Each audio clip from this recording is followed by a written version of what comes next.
Good afternoon, Jaspers, and welcome to the Jasper News Roundup. Today we have quite a few topics to discuss. I am Delfina.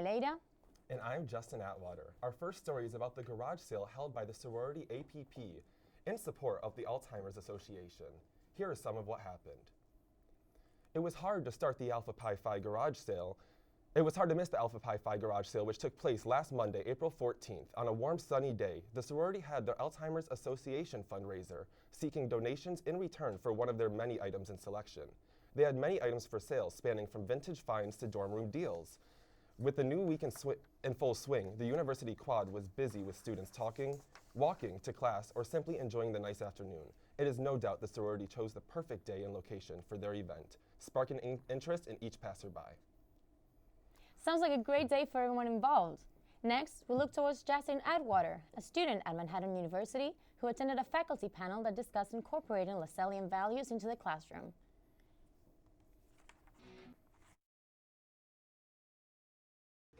On Wednesday, April 16th, Dr. Kevin Ahern held a faculty panel titled Lassallean Values in the Classroom.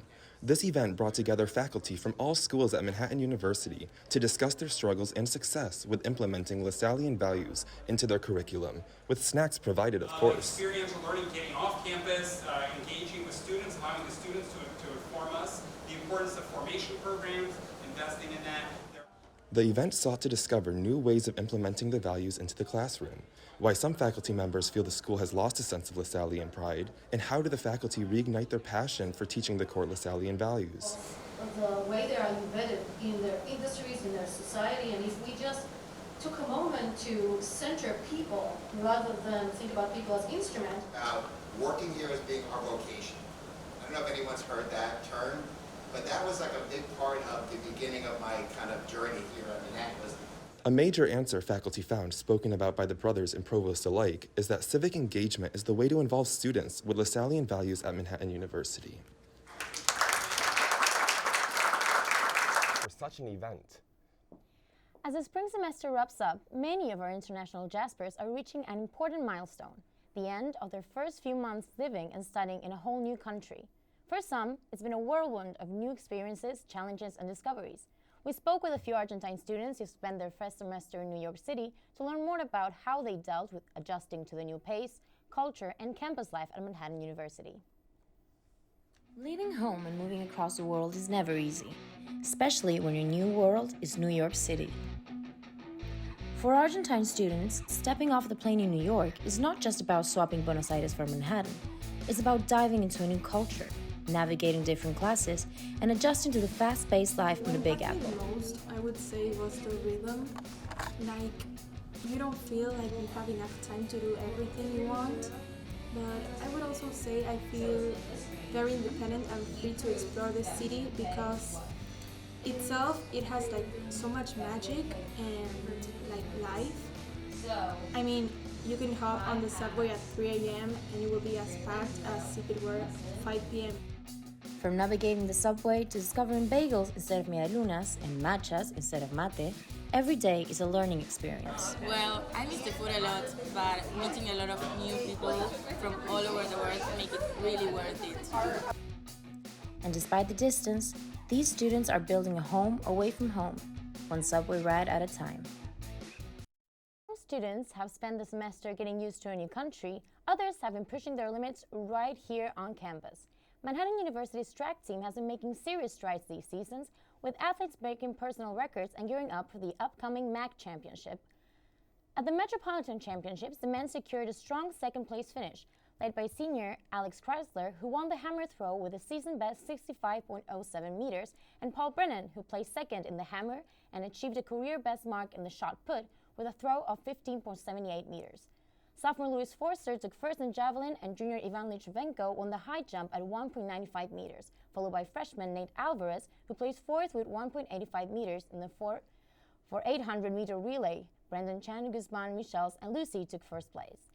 That same weekend at the Colonial Relays in Virginia, junior Darian Lopez delivered standout performances in the sprints, coming out first in the 200 meters with a time of 21.74 seconds, and freshman Thomas Duvno-Raz jumped 6.60 meters to finish fourth in the long jump, a new personal best for him. On the women's side, some Jaspers also managed to clock personal records. senior Kylie Conroe ran the 1500 meters in 4 minutes and 37.81 seconds. Freshman Michaela Dorval crossed the finish line of the 100-meter hurdles in 15.12 seconds, while Martina Martinez also got her 100-meter hurdles PR with a time of 15.22 seconds.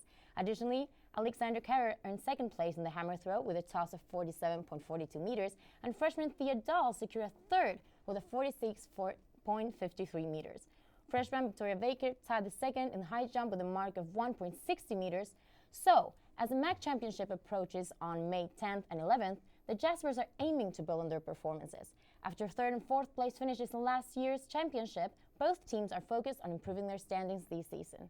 Athletes will try to earn points across a variety of events, with each point helping to bring the team closer to the coveted title. For now, the Jaspers' sights are set on the championship ahead. One final push to close an impressive season.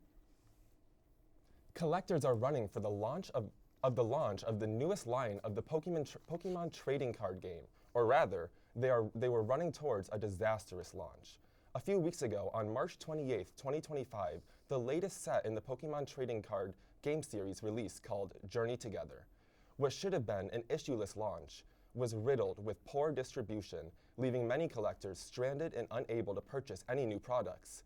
Those looking for product found themselves at the mercy of inflated prices from local card stores and the internet, while the launch, both locally in New York and nationwide, have been disastrous for the average collector. Some were lucky enough to find some cards to add to their collection. Coming up. Dear Lord, is that me? And I'm a student at BMCC and an avid Pokemon collector. My binder comprises of a whole host of different eras. Rejoining the hobby. Whether it's been from Gen 1 to Gen 1 reprints back in Gen 6, we're currently now on Generation 9, being in the Sword and Shield era. I have cards that range from a whole spectrum, in particular starting off with Generation 1 and escalating all the way to Generation 9, as we could see the evolution of these cards with full art variants, to ones with imprints on them, and even to basic cards like this that have hollow patterns that were not present back in the day. It's been an exciting time collecting and really delving back into the community again ever since I've come back to it some years back. And that's all for tonight, folks. For Jasper's News Roundup, I'm Delfina. And I'm Justin Atwater. Have a great evening.